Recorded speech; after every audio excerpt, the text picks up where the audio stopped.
Praise the lord. అందరికి వందనాలు తెలియజేస్తున్నాను.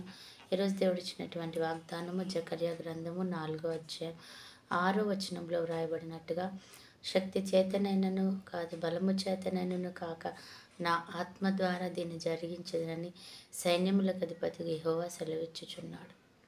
ఏది చేయాలన్నా నీ శక్తి నీ బలము చేత కాదు, కానీ దేవుని ఆత్మ ద్వారా మాత్రమే ఏదైనా జరుగుతుంది.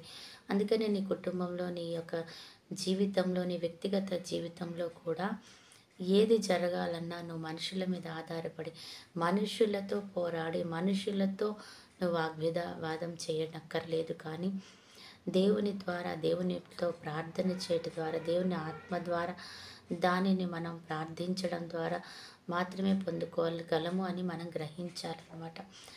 మనం ఈ లోక సంబంధమైన పోరాటాలు ఎన్ని చేసినా అది మనం పూర్తిగా దాన్ని పొందుకోలేం. దేవుని సహాయం లేకుండా దాన్ని మనం జయించలేమన్నమాట. కాబట్టి నువ్వు ప్రార్థన ఆ శక్తితోని, ఆ ప్రార్థన బలముతోని మాత్రమే దానిని జయించగలం కదా. నిజంగా మోషే ఎర్ర సముద్రాన్ని 2 పాయలుగా చేశాడు.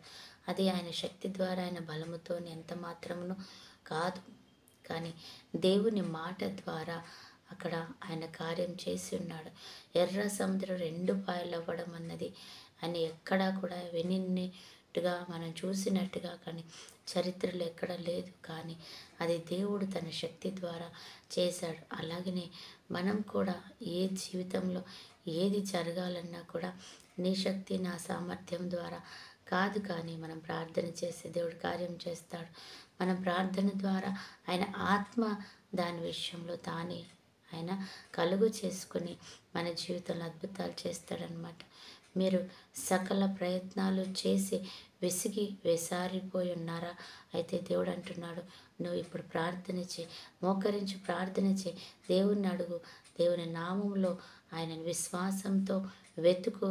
దేవుడు ఈ వేసారిపోయిన జీవితం అంతటి నుంచి పక్కకు తీసి ఒక్కసారిగా దేవుడు అద్భుత కార్యం చేస్తాడనమాట. మరి నీ సొంత భక్తి, నీ సొంత ఆలోచన, నీ సొంత మనస్తత్వాన్ని పక్కన తీసివేసి దేవుణ్ణి అడుగుదాం.